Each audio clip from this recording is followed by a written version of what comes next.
महारुद्र हनुमान की. हनुमंतराय उड्डाण करतात. देवी देवता हे सगळं अंतरिक्षातून बघत आहेत. त्यांच्या लक्षात येतं हा हनुमान काही सामान्य नाहीये. खरंच हा सीता शोध करण्यास योग्य आहे का हे तपासावं म्हणून सुरसा नावाच्या नागमातेला देवता म्हणतात, जा त्या हनुमंताची परीक्षा घे. तुला वर प्राप्त आहे. तुझ्या मुखामध्ये प्रवेश करून बाहेर जो येतो तोच पलीकडे जाऊ शकतो. त्याच्या आत जर तू त्याला गिळलंस तर तो संपला, किती का मोठा असेल. असा तुला वरच प्राप्त आहे. तेव्हा या हनुमंताची परीक्षा घे. जर तू त्याला गिळू शकशील तर तो सीता शोध घेण्यास अपात्र आहे.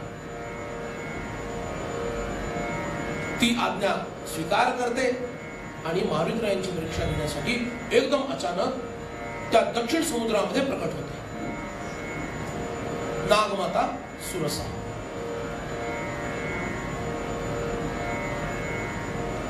हनुमंतराय निघालेले आहेत आणि त्यांना आश्चर्य वाटतं. मी काही आजपर्यंत कधी ऐकलं नाही की दक्षिण समुद्राच्या पृष्ठभागावरती मोठी अशी गुहा आहे आणि त्या गुहेमध्ये टोकदार असे काहीतरी भाले ठेवल्यासारखे अशा काही गोष्टी आहेत आणि लांब लचक एक कार्पेट आहे ते बाहेर आणि आत करतंय.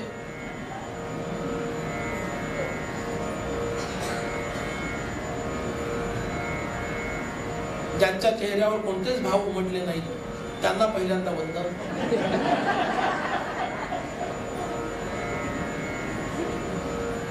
आणि ज्यांच्या चेहऱ्यावर भाव उमटले त्यांना दुसऱ्यांदा वंदन.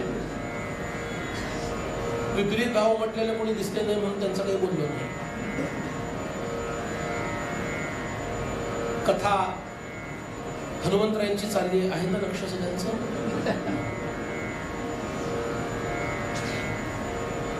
अरे काय कोणती गुहा आली मध्येच आणि हनुमान इकडून तिकडून जाण्याचा प्रयत्न करतायत. पण ती गुहा कधी रुंद होती कधी चिंचोळी होती. काय चाललंय काय. हनुमान जवळ येतात. ही सुरसा गरजते. हनुमान मी नागमाता सुरसा. देवांनी मला तुला भक्ष म्हणून पाठवले. तू माझं भक्ष आहेस. मला खूप भूक लागलेली आहे. मला तुला खायचं आहे. महारुद्र म्हणतात मी रामकार्यासाठी निघालोय आणि रामकार्याच्या मध्ये कोणी आडवा आलेलं मला चालत नाही. पण तू आता नागमाता आहेस म्हणून तुला वंदन. एक काम करूया, रामकार्य मला पूर्ण करू दे. सीतामाईचा पत्ता तिचा शोध लावून मी रामप्रभूंना सांगतो आणि ते झाल्यानंतर सुखे नैव तू मला भक्ष म्हणून खाऊन टाक. ती म्हणते उधारीचा कारभार आपल्याला चालत नाही. आपलं कसं आहे रोख आणि ऐकूच नाही आलं ते. रोख हिनं रोखलं त्यांनी जय श्रीराम. रोखोक काम आहे. माझ्या मुखातून जर तू बाहेर येऊ शकलास, मुखात तर प्रवेश करावाच लागेल. मुखातून जर बाहेर येऊ शकलास तर तू दक्षिणेकडे जाऊ शकशील, अन्यथा नाही. हनुमंतराय विचार करतात हिला जरा आपलं बळ दाखवायला पाहिजे. ते आकार मोठा करतात आणि चढाओढ लागते दोघांमध्ये आकार वाढवण्याची. पाहता पाहता तिचं मुख 100 योजन एवढं होतं मोठं. समुद्र केवढा आहे? 100 योजन ना. महारुद्र आडवे पडले तरी वज्जा शिवल्यासारखं होईल. महारुद्र इतके हुशार आहेत. तिनं एवढा मोठा आ केला. त्यांनी विचार केला आता हे तोंड बंद करायचं जर झालं तर किती वेळ लागेल. Cut cut cut cut cut cut cut cut cut cut. बरोबर ना. त्यांच्याकडे अष्टमहासिद्धी आहे. हनुमंतराय काय करतात, एकदम सूक्ष्म रूप धारण करतात, मुखामध्ये प्रवेश करतात आणि तिला जाणवलं पाहिजे मी मुखात जाऊन आलोय म्हणून तिथं थोडा डान्स करतात. तर रॉक आहे, पॉप आहे, अजून काय आहे मला माहिती नाही. आपण असं म्हणू वानर डान्स केला. तिला जाणवलं पाहिजे ना आत कोणीतरी गेलेलं आहे.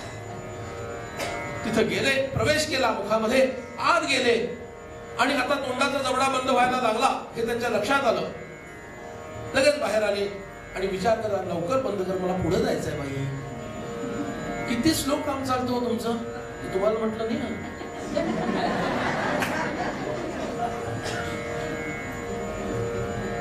लवकर तोंड बंद करा, मला घाई आहे, पुढे जायचंय. अंधार पडायच्या आत मला पोहोचायचं आहे लंकेपर्यंत, बरोबर ना. तिचं मुख बंद होतं. हनुमान म्हणतात, मॅडम आलो जाऊन. बेटर लक नेक्स्ट टाइम. तू म्हणते, हनुमान तू खरंच धन्य आहेस, तू बुद्धिमताम वरिष्ठ आहेस, इतका हुशार आहेस, जा माझे तुला आशीर्वाद आहेत, विजयी भव. आणि तो नाग मातेनं दिलेला आशीर्वाद आहे. आणि त्या आशीर्वादाचा प्रभाव हनुमंतांना अत्यंत आनंद झाला. त्यांनी वंदन तिला केलं, आपला आशीर्वाद मला प्राप्त झाला, आता ह्या मातेचा आशीर्वाद मिळाला, त्या मातेचं दर्शन मला नक्की होणार. महारुद्र हनुमान की